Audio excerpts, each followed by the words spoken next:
Hello and welcome. Tonight, lawmakers disturbed by stories of victims of Kaduna terror attacks express worry over the seeming all talk, no action situation, question the effectiveness of security agencies and the government. Anambra State Governor condemns arsonists' attack of Nnewi South local government headquarters and the killing of a security man, vows to bring the perpetrators to justice. At Calcutta Steel Company to remain comatose, this federal government admits it's unable to deliver on its promise to revive the steel industry. And in international news, in London, fresh efforts are underway to rescue civilians trapped in the Ukrainian city of Mariupol. And on business news tonight, Organization of Petroleum Exporting Countries and its allies maintain modest monthly increase in oil output, resist calls from the West to pump more crude.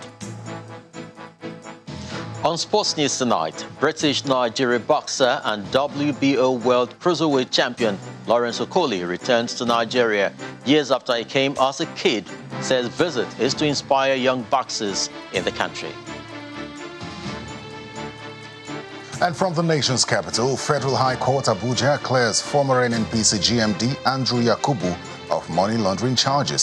Says EFCC failed to prove its case beyond reasonable doubt.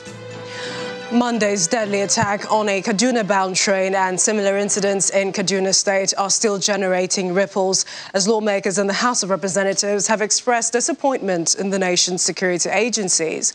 This follows a motion drawing the attention of the House to recent bandit attacks in Beningwari area of Kaduna State. The lawmakers also adjourned plenary in honor of the victims of banditry and terrorism in the past week and postponed the proposed meeting with security chiefs following the train attack earlier scheduled for today. Our correspondent Terry Kumi has a report. Another day, another debate on security in the Green Chamber. On the operation of Air Force. This time, the attention of lawmakers is drawn to attacks by bandits in Beningwari area of Kaduna State, just days after bandits attacked the Kaduna International Airport, Gidon train station, and blew up a train on the Kaduna-Abuja rail service. Quite a number of times, the Air Force aircraft fighter will come, but I want to assure this House, it will flew left, right, and center as if we are celebrating Nigerian independence. But nothing ever dropped to attack those bandits. The contributions that follow suggest that lawmakers are tired of the seeming all-talk, no-action situation as they question the effectiveness of the security agencies, the National Security Advisor, and President Muhammadu Buhari. Is it not possible to close this chamber and join us and say we are not resuming here until the Commander-in-Chief perform his duty? I am not directly accusing him, but the bulk stop at the table of the Commander-in-Chief. I think that if we wake up one day and say we are not opening the doors of this chamber until something drastic is done, the Nigerians will take us very seriously. Because I want to believe that the security chiefs are overwhelmed with the situation. What is the job of the National Security Advisor? Do we have a National Security Advisor? All the agencies that have been mentioned are accountable to the National Security Advisor. And I'm calling for the resignation of the National Security Advisor. He must be removed. The majority leader is close to tears, while another lawmaker questions the utilization of funds released to security agencies. Nigerians must be allowed to take arms in defense of their innocent souls, defend their hard-earned resources and property. You leave your house, you won't know what happens to it the next day, and you continue to call yourself a free citizen, free Nigerian. We should suspend the releases of all the funds that we have appropriated to the security agencies till they tell us what they have done with what they have received so far. Honorable Ahmed Jaha is upset with one of his colleagues on his stand on the efforts of the security agencies. A member in this floor wrote a letter of commendation to one of the service chiefs that he is doing good. I got the copy of the letter. I know the honorable member, but I know the time I will scandalize him to the extent that the whole world will look down on him. In honor of the lives lost in the past week to banditry and terrorism, special prayers are said and plenary is abruptly adjourned. Terry Ikumi, Channels Television News. Meanwhile, more survivors of Monday's train attack on the Abuja-Kaduna train service have been narrating their ordeal and how they escaped the attack. 8 people died when bandits attacked the train carrying passengers from Abuja to Kaduna with an improvised explosive device, with an unspecified number of passengers also kidnapped.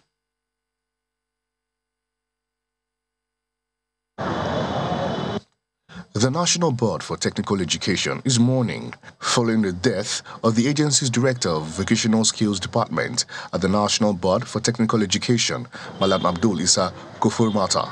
He is one of those that died during Monday's attack on a train on the Abuja-Kaduna train service. He attended a program on Monday morning in Abuja, and he was now on his way coming back to Kaduna to attend another meeting on Tuesday, when that incident happened on Monday. He was with us, and the irony of the whole thing is, for those who know Abdul Isa Kofurmata, he's not one given to traveling by train. He always uses his car, either his personal car or he go on official vehicle. As we speak, his vehicle is there in Abuja. He drove his time to Abuja, but because of the tight schedule, he had to finish a meeting in the evening on Monday for him to for him to come to Kaduna and meet the meeting of Tuesday morning. He now had to take the train. 8 people have been confirmed dead, while the number of those abducted is yet to be ascertained. Those who survived are still terrified. Among the survivors are these friends and business partners. They were returning from a business trip in Abuja when they encountered the unfortunate incident. Someone said that he saw they looked like Oyibo children. So they were like fair and they were not more than 19. So I didn't really see them. I thought what the people we were seeing were actual soldiers or police running around trying to stop them from coming in. We didn't really realize it was the bandits that were roaming around. Really, it was more than 3 hours. Like, these people had the time to search through our bags. They had that time. They had time to pack so many people. They had time. Like, we were under the seat for over 2 hours. Meanwhile, friends are commiserating with the family of 42-year-old Tibilari Mosugu, a lawyer. He did not survive the deadly attack. His family members are too distraught and will not speak about the incident. They would rather speak at a later date. For now, they are preparing for the burial of their brother, who is leaving behind his wife and 3 children. The media is not allowed to make public their faces.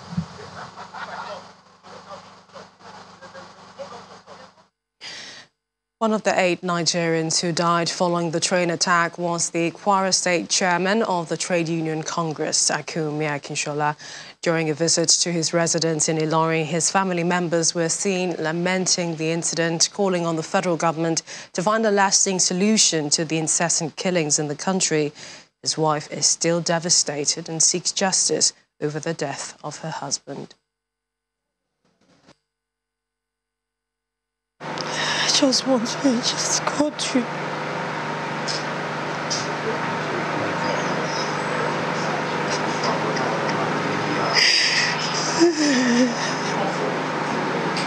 Sorry, you're very sorry. If you find the guy who killed my husband,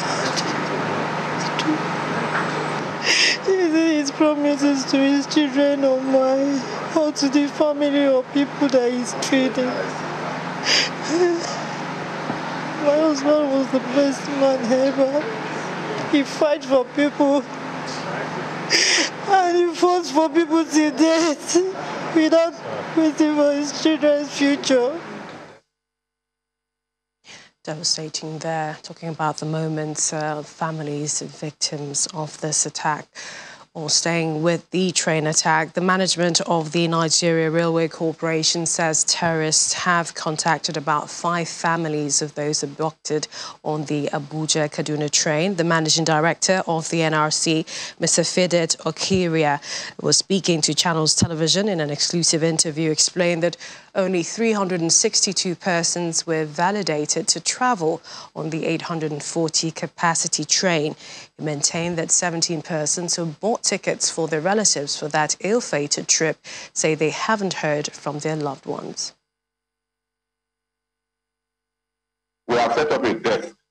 We have been able to get 123 persons who said they are safe, and another 17 that we spoke. They picked the phone and said it's their phone for the bus ticket for their decision, that they have not been able to hear. They've not heard from them. So other lines we have not able to get them, either not available or switch off. So that is the position as of now. We will continue to try their number. So also those families of those that have been kidnapped have to get in touch with us. At least we have about 5 that have got in touch there. They have called them. The kidnappers called them. We had 9 coaches on that train. And the capacity, full capacity, is 840 passengers. 398 confirmed bought tickets, because Abuja, Kaduna have e-ticketing platform. We don't say it without records. And in the website or they are all captured. And before you can enter the train, your ticket will open the barrier, the turnstile, to allow you to cross to the platform to board the train. That's the validation. 362 persons were captured entering the train, both at the Duke and Rigasa. And that is the record. Any of that person floating another record should be held and asked to come and account for those 980 people. How he got the 980 people on the train. As at now, one of the coaches would have been raised. We are working from both ends, both Kaduna and Abuja ends. We have 2 teams tackling the raid coaches, trying to put them on track and move them to the workshop.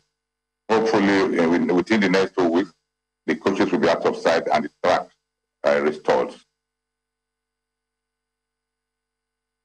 And still in Kaduna, a device suspected to be improvised explosives was discovered today by residents at Rigasa in the Igabi local government area of Kaduna State. However, the State Police Public Relations Officer, ASP Mohammed Jalige, said operatives attached to the command had successfully defused the bomb. It was gathered that the bomb was discovered in a bucket on the Makarfi Road in the community. The Kaduna train station is located at the Rigasa area of the state.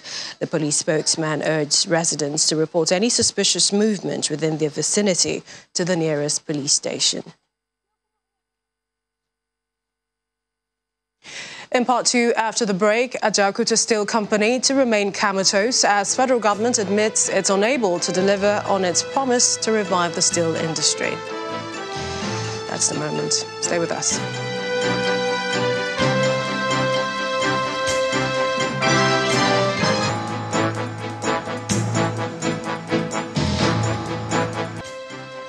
Welcome back. Just before we continue, we apologize for the loss of audio on our DSTV platform. We are happy to be back. And if you just joined us, you're watching the news at 10, live Channels Television Lagos. A reminder of our top stories. Lawmakers disturbed by stories of victims of Kaduna terror attacks express worry over the seeming all talk, no action situation, question the effectiveness of security agencies and the government. Anambra State Governor condemns arsonist's attack of Nnewi South Local Government Headquarters and the killing of a security man, vows to bring the perpetrators to justice. Ajaokuta Steel Company to remain comatose as federal government admits it's unable to deliver on its promise to revive the steel industry. And fresh efforts are on the way to rescue civilians trapped in Ukrainian city of Mariupol.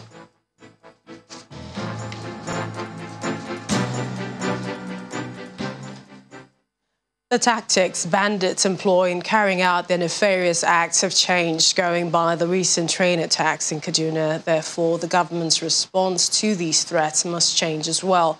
These were the words of President Mohamed Bazoum of Nigerian Republic, who was responding to questions from State House correspondents after a private meeting with President Muhammadu Buhari at the State House.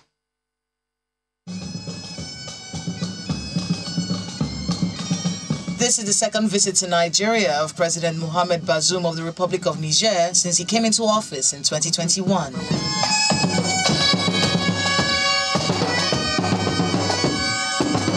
He was welcomed by President Muhammadu Buhari in the company of the governors of Zamfara, Borno, Kebbi and Jigawa states.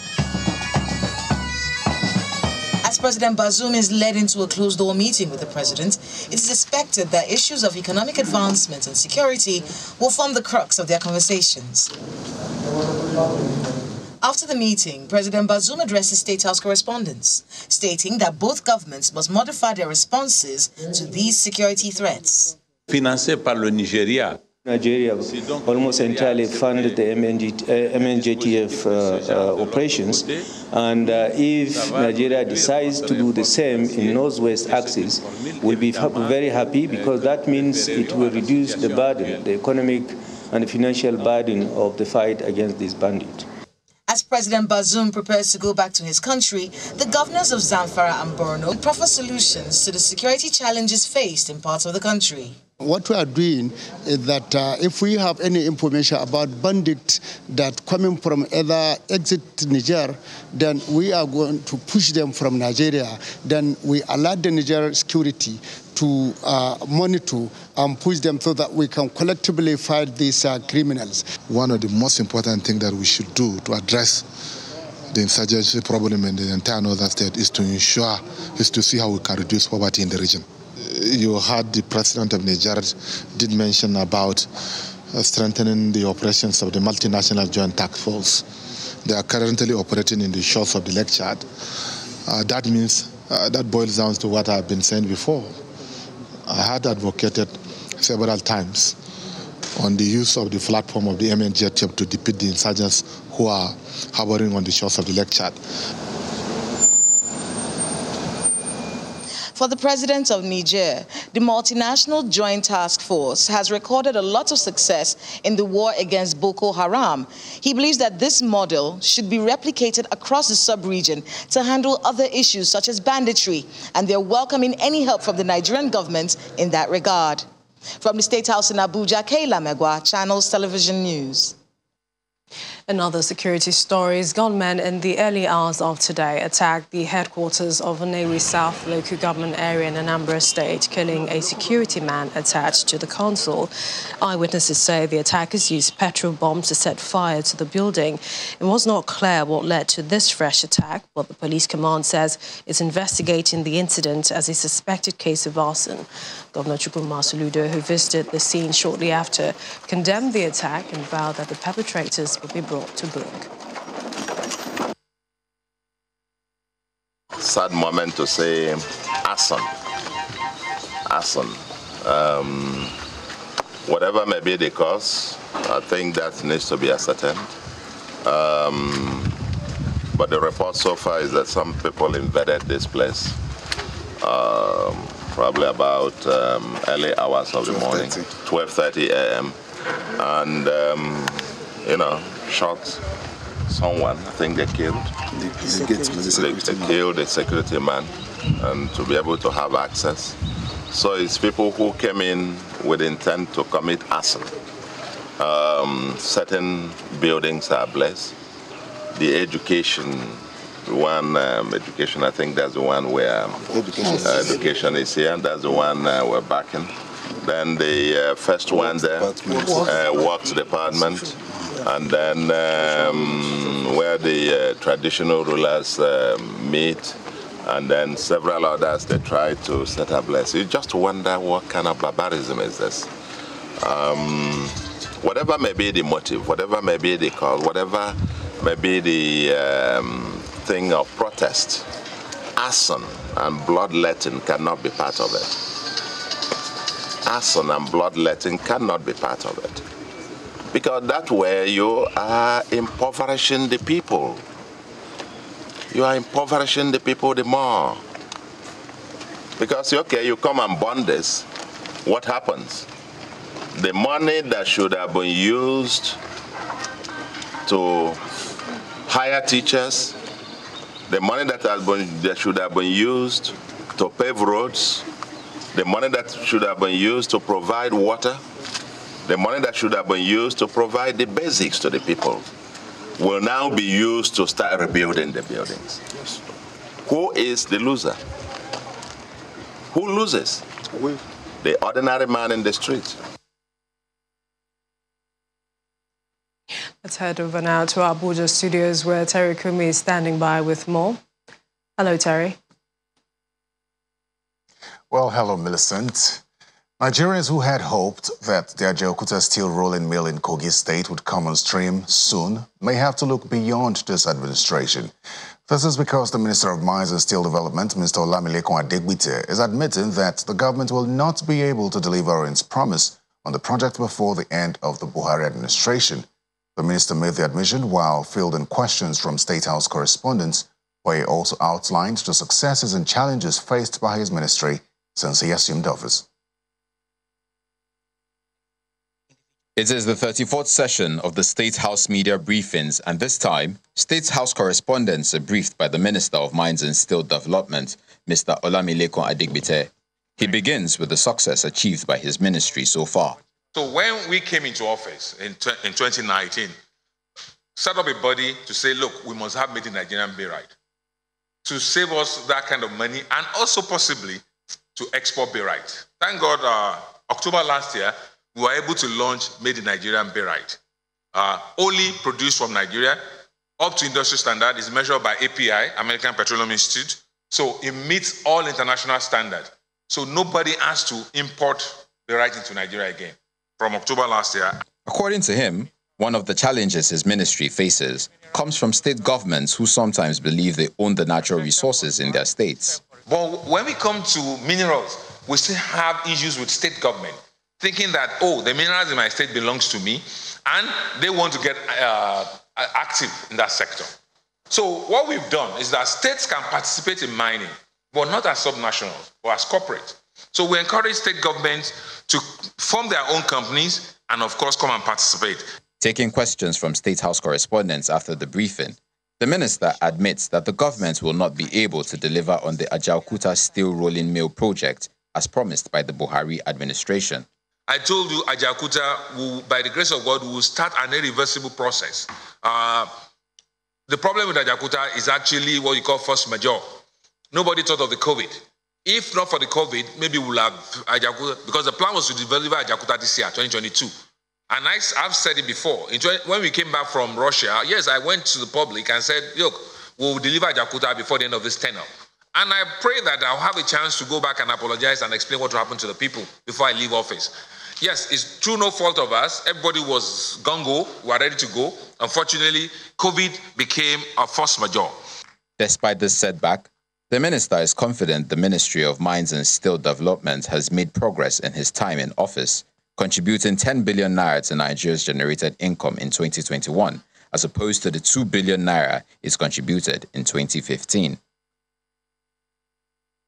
Justice Ahmed Mohammed of the Federal High Court, Abuja, has discharged and acquitted a former Group Managing Director of the Nigerian National Petroleum Corporation, NNPC, Mr. Andrew Yakubu, on charges of money laundering. Mr. Yakubu was facing an alleged $9.8 million money laundering charge brought by the Economic and Financial Crimes Commission, EFCC. The trial judge held that the prosecution failed to prove its case beyond reasonable doubt. Former Group Managing Director of the Nigerian National Petroleum Corporation, Mr. Andrew Yakubu, can partially heave a sigh of relief as the Federal High Court in Abuja has discharged and acquitted him of $9.8 million money laundering charge. Acting on a tip-off in 2017, the Economic and Financial Crimes Commission had found over $9 million and 74,000 pounds in a safe. He was subsequently arraigned before Justice Ahmed Mohammed of the Federal High Court, Abuja, on March the 16th, 2017 on 6 counts of money laundering and other offences. However, the Court of Appeal, ruling on a no-case submission filed by him, struck down the charges to counts 3 and 4, which border on money laundering offences. Delivering judgment, Justice Mohammed held that the prosecution failed to establish the necessary ingredients of the charges to warrant Mr. Yakubu's conviction. The judge further held that the EFCC ought to have investigated Mr. Yakubu's claims that the monetary gifts he claimed to have received came from his friends. Unfortunately, the prosecution did not do that. The judge agreed with Mr. Yakubu's defense that the funds were received as gifts in aggregate form and not as a whole as provided in the Money Laundering Prohibition Act of 2011. Mr. Mohammed dismissed the EFCC's argument that the funds were proceeds of crime, having not passed them through a financial institution. Consequently, Justice Mohammed ordered the refund of the said money lodged in the coffers of the Central Bank of Nigeria to be returned forthwith. All we can say is that we give all the glory to Almighty God for vindicating him and for bringing out the truth. One thing is clear, our jurisprudence does not frown at keeping money at home. All our jurisprudence is talking about is when you are in a transaction or you're going through a financial institution, it must not be in excess of a particular threshold. All eyes are now focused on the Economic and Financial Crimes Commission to see if it would appeal the judgment. A retired judge of the Lagos High Court, Justice Babajide Candide Johnson, has filed a suit before a National Industrial Court of Nigeria in Lagos, demanding his pension, severance gratuity, and other entitlements from the state government a year after his retirement. He is also seeking an order directing the Lagos State Governor to forthwith calculate his pension based on the provisions of Section 291, subsection 2 and 3AC of the 1999 Constitution, as well as Section 2 of the Pensions Rights of Judges Act. He is also demanding 10 million naira as general damages for failure to pay his pension and gratuity in accordance with the law. Justice Candide Johnson was appointed by the Governor of Lagos State in May 2001 and sworn into office on May 24th of the same year. He spent 20 years on the bench and retired on the 27th of June 2021, having attained the mandatory retirement age of 65.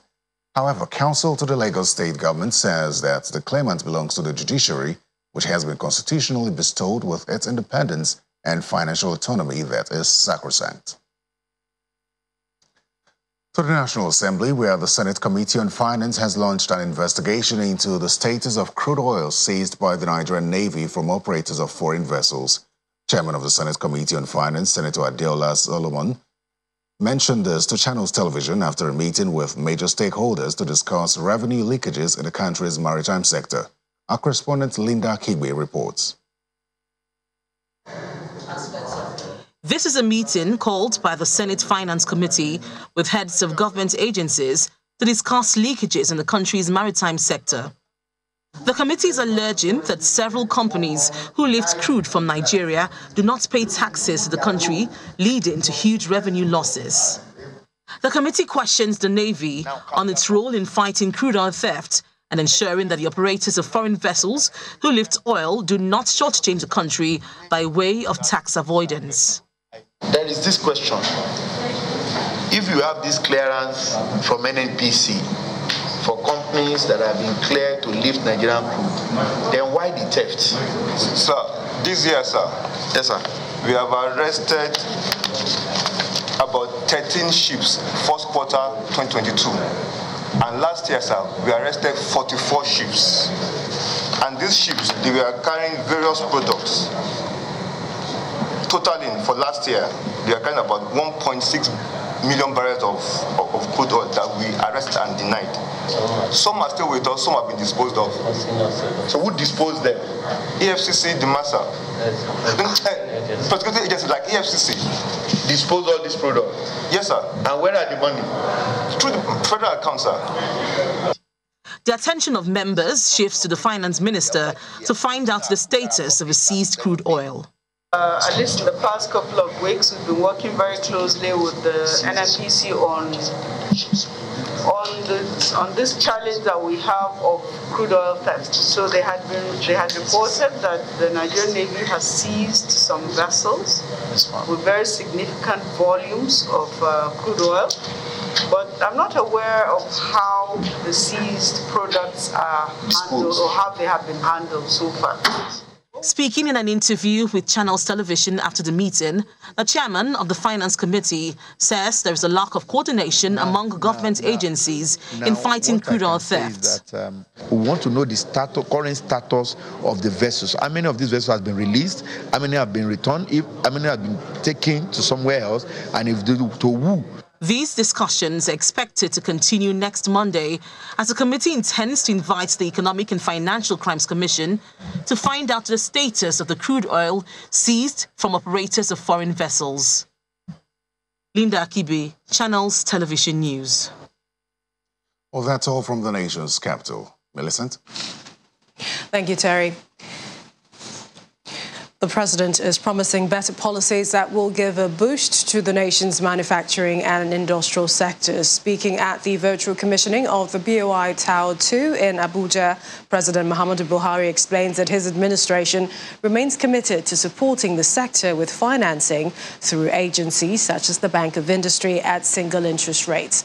The plan, according to him, is to create jobs, alleviate poverty, and provide foreign exchange for the nation. It's an event to mark another milestone by Nigeria's foremost development finance institution, the Bank of Industry, as it commissions its second tower in Abuja. Government officials and members of the private sector are in attendance to support the feat.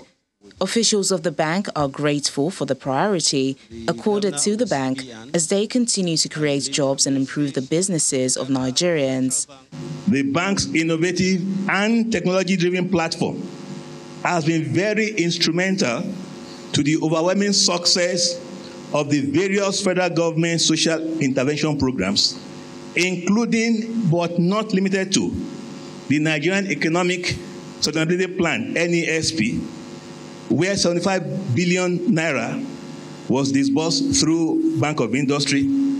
A total of 1,159,684 beneficiaries had benefited from this scheme. In the last 5 years alone, working alongside our strategic partners, the bank has supported over 3.2 million micro, small, medium, and large enterprises. With greater collaboration with other financial institutions, the Bank of Industry continues to provide funding, especially in the wake of the COVID-19 pandemic. This also follows a recent approval by the Federal Executive Council of a 750 million euro bond transaction for the bank. The Bank of Industry is one of the 15 agencies supervised by my ministry, and it is an institution that has added significant value to the federal government's industrialization agenda over the past 62 years. The president then makes his speech virtually with assurances of greater support for the bank. Through Bank of Industry, this government extended the single-digit interest rate loans to manufacturers. In furtherance of this mandate, the Bank of Industry has disbursed over 1.4 trillion naira to over 4.2 million beneficiaries, including micro, small, medium, and large enterprises. The Minister of Industry, Trade and Investment then leads government officials to the symbolic cutting of the tape. The Bank of Industry Tower 2 provides serene office spaces and forms part of the bank's vision towards becoming a leading development financial institution in Africa. Relations between Nigeria and the United States continues to expand as the U.S. government begins construction of what would become the largest U.S. Consulate General in the world. Using the best technology, the 10-story chancery will become a symbol of sustainability when it is completed in 2027. Our Foreign Affairs correspondent, Amarachi Ubani, was at the groundbreaking ceremony and now reports. While it may not be the first occupant of Lagos State's futuristic hub, the Eco-Atlantic City, the U.S. mission in Nigeria assures that when completed, its new Consulate General in Lagos will be magnificent and will be green. You will soon see the new U.S. Consulate emerging from this site with the best in American engineering and construction practice, from its foundation that supports the constraints of building on reclaimed land, to stormwater improvements designed to prevent pollution, control runoff, and mitigate flood risk. Present at the groundbreaking ceremony of the $537 billion campus are the man who birthed the Eco-Atlantic City, Asiwaju Bola Ahmed Tinubu, partners, Nigerian-Lebanese businessmen Ronald and Gilbert Shagori, the Lagos State Governor Babajide Sanwo-Olu, the U.S. Ambassador Mary Beth Leonard, the Consul General Claire Pierangelo, the construction company Penix Group, representatives of American businesses in Nigeria, members of Nigeria's business community, and members of the diplomatic corps. We wholeheartedly welcome this groundbreaking event, and it's bringing a new chapter in our bilateral journey. When it's completed, this new campus will represent a boundless new opportunity for Nigerians and Americans that do come into this facility. According to the U.S. Ambassador to Nigeria, the new consulate, which vision has been years in the making, will be the only U.S. consulate with a boat dock, with benefits on the side for workers and staff of the consulate. It will employ 2,500 Nigerians for 5 or more years on this project. We will infuse upwards of $90 million into the local economy through employees, local subcontractors, and suppliers. In short, our new consulate will make a major contribution to the economy of Lagos State and Nigeria broadly, and be a powerful symbol of our commitment to developing the expertise of Nigerians. The 12.2-acre site is expected to provide the future diplomatic campus and its neighbors with access to sustainable, modern infrastructure, including an 8.5-kilometer seawall designed to protect the city from rising sea levels and coastal erosion. Amarachi Ubani, Channel Television News. And will OPEC pump more crude? Teniola Shibawale has the rest in business news.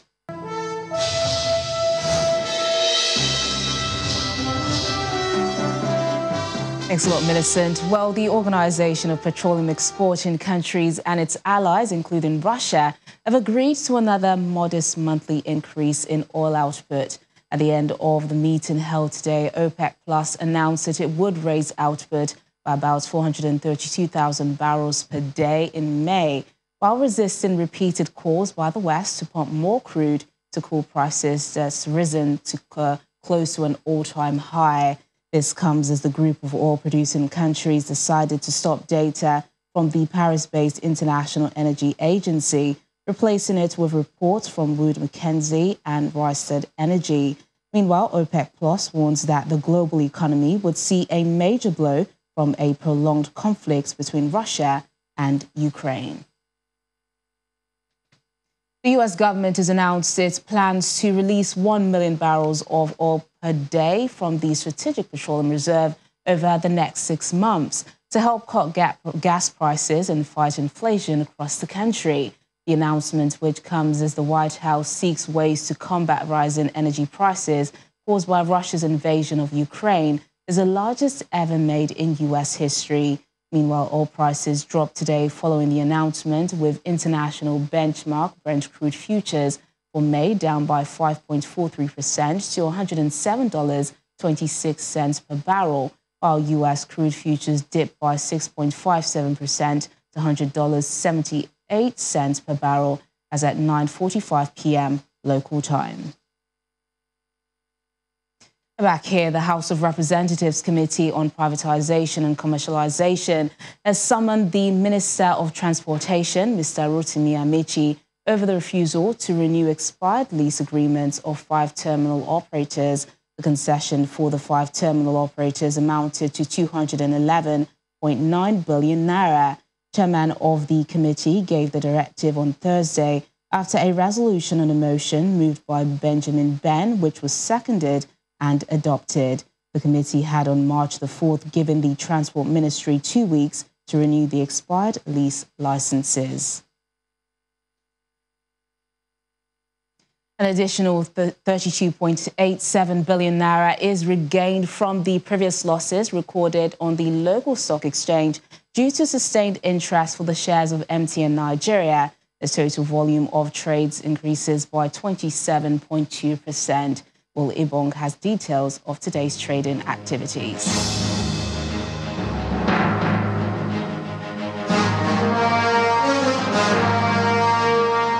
Hello and welcome to the Stock Market Report. It's the last trading day of the month, the last in the quarter, and the NGX appears to be on pace for possible recovery. The NGX sustained positive sentiments from yesterday's trading session, lifting the all-share index and market cap by the exact same margin we saw yesterday, 0.13%. The activity chart shows a slight spike in total transactions. Volume and value rose by about 27 and 40 percentage points each, with deals also tailing the green light. MTN Nigeria and Airtel Africa are the big names that saved the day. MTN Nigeria added 4 naira to its share price to close at 214 naira. For investors. A quick look at the sectors. We saw key indexes traded mostly lower, with major components in the banking and consumer goods indexes getting crushed in today's session. AXA Mansard largely held up the insurance index, which edged up 0.35%. It's a roller coaster ride for the market, and 2 days of gains is reason for hope for the NGX as investors wake up from their chill and take the momentum going. And that's the Stock Market Report. I'm Will Ibong. Back to you. And that's Business News Tonight. I'm Teniola Shibowale. It's back to Millicent for the rest of the news at 10. Thanks, Teniola. The Nigerian Institute of Journalism, NIJ, has marked 50 years anniversary with a special convocation ceremony held in Lagos. As part of programs to celebrate its Golden Jubilee, the Institute today conferred a fellowship award of the NIJ on Sir Kessington Adebutu. A procession of the academic and the governing council of the Nigerian Institute of Journalism on the occasion of a special convocation to mark its 50 years as an institution.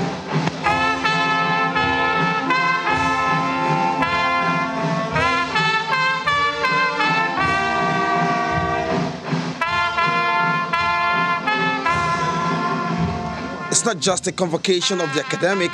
The architecture comprises mainly an array of personalities and members of the fourth estate of the realm, journalists. Very much. When the conference is called to order, the business of the day commences. The Nigerian Institute of Journalism is marking its Golden Jubilee anniversary of the establishment of what is regarded as the foremost media training school in Nigeria, with the conferment of a fellowship award on an icon of philanthropy, Sir Kessington Adebutu, OON. According to the governing board, his choice is born out of the recognition of his philanthropy, which pays robust attention to development of education in Nigeria. His business and philanthropic activities that spread across many cultures, communities, families, and households speaks to his humanity.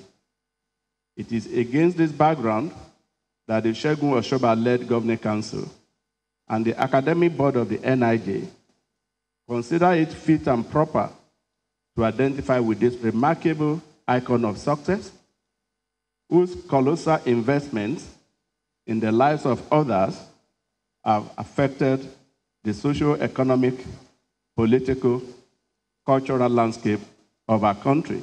To the National Open University. An almost endless citation of his contributions across many walks of life preceded his conferment and decoration.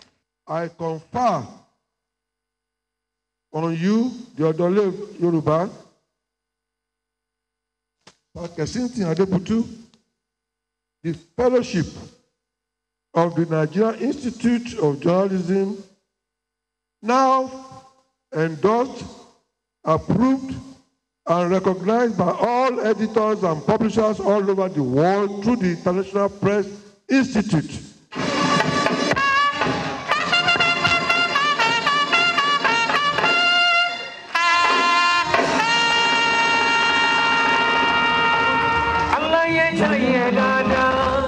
My heartfelt gratitude to the Chairman, Governing Council of the Institute, and to the journalists at large for considering me, my person, befitting of this award. May your pen never run dry. Amen. I repeat, may your pen never run dry. And may the good Lord crown your endeavors to raise the bar of journalism to a greater height. The Congress has recessed for now, but the institution and its members say it is happy 50-year celebration and many more years ahead on a stronger footing in her watchdog role. Olu Phillips, Channels Television News. And Ukraine plans to evacuate thousands of trapped residents from besieged Mariupol and deliver aid to those who are unable or unwilling to leave after Kyiv and Russia finally agreed on the opening of a humanitarian corridor, although doubts remain about whether a convoy would reach the besieged city. For more on this and other international news, here's Samuel Pusey with Around the World in 5. Good evening and welcome to the Channel Studios here in London with your international news around the world in 5. Fresh efforts are underway to evacuate civilians trapped by Russian forces in the Ukrainian city of Mariupol. The port city, which had a pre-war population of more than 400,000 people, has been a strategic focus of Russia's invasion of Ukraine that began 5 weeks ago and has suffered near constant bombardment. Nearly 5,000 people have been killed. Як і не сталася евакуація з міста Mariupoля. Ukrainian Deputy Prime Minister Erna Vereshchuk said a convoy of 45 Ukrainian buses was on its way to the besieged southern city. Earlier, the Russian Defense Ministry said the United Nations Refugee Agency and the Red Cross would assist in the evacuation. Meanwhile, Ukraine has recaptured Trostianets, where fighting has reduced the town to ruins. Over the past week, Ukrainian forces have recaptured several towns and villages on the outskirts of Kyiv. Despite Russian announcements declaring troop withdrawals in the capital and other areas, NATO's Secretary General says Vladimir Putin is simply regrouping.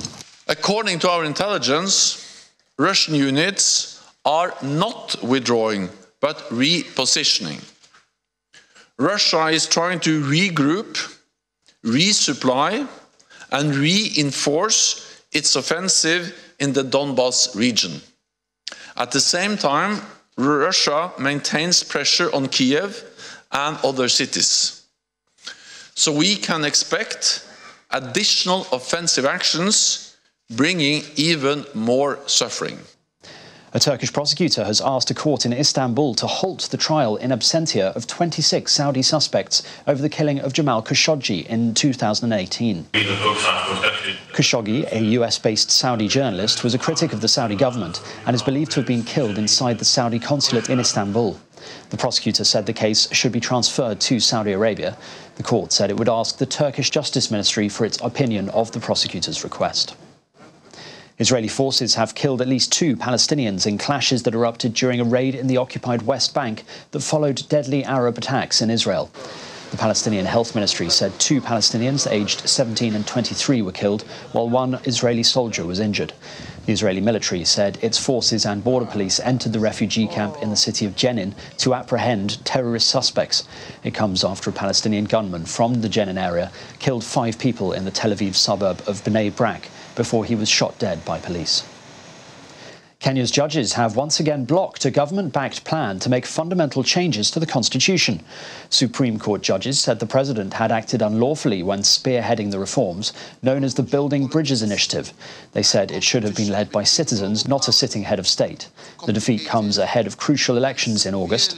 Mr. Kenyatta has already served 2 terms as president, so will not stand in those polls, but had staked his legacy on the passing of this bill.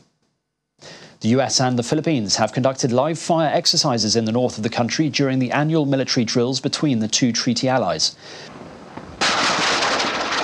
The annual Balikatan exercises involved 8,900 troops this year and included live-fire exercises and training with amphibious assault vehicles. In the past, President Rodrigo Duterte has scaled back some earlier war games with the United States to pursue warmer ties with China. But last year, he withdrew a threat to scrap a 2-decade-old pact governing the presence of US troops in the Southeast Asian country. Chinese President Xi Jinping has called for neighbouring countries to support Afghanistan at the 3rd Foreign Ministers' meeting in East China's Anhui province. In a message to a gathering of representatives from Afghanistan, China, Russia, Pakistan and several other countries, Xi said Afghanistan was in urgent need of development. Representatives from the countries also discussed the economic and humanitarian crisis facing the country. And finally, Bruce Willis is to retire from his acting career after being diagnosed with aphasia, a disease that his family say is impacting his cognitive abilities. The 67-year-old, who achieved initial fame for the 1980s comedy drama TV series Moonlighting before he became the tough guy action hero who shouted yippee-ki-yay in 5 Die Hard films, has appeared in about 100 films across his 4-decade career, winning acclaim for roles in Pulp Fiction and The Sixth Sense. Willis has won 1 Golden Globe Award and 2 Emmys. And that's your international news around the world in 5. Now back to the Channel studios in Lagos.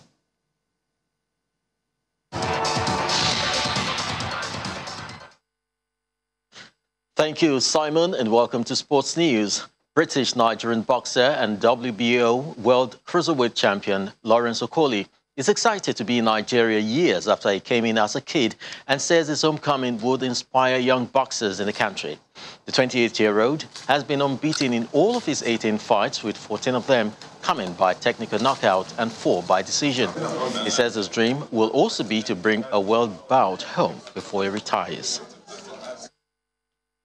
The Nigeria Football Federation has disengaged the Super Eagles coaching crew and withdrawn the 2.5-year contract offer, while interim technical advisor Augustine Eguavoin has stepped down. This follows the Eagles' failure to qualify for the 2022 FIFA World Cup in Qatar after losing out to Ghana on away goals rule in the final qualification round. A new coaching crew will be announced after a proper review to lead the Super Eagles to face future challenges. FIFA President Gianni Infantino has stepped sharply back from his hotly contested plans for a biennial World Cup, telling world football leadership that FIFA had never proposed such an idea. Mr. Infantino has been under fire for the past years, particularly in Europe, for proposals to increase the frequency of the global extravaganza from every 4 years to every 2 years. That's Sports News. I'm Chris Lems. It's back to you, Millicent.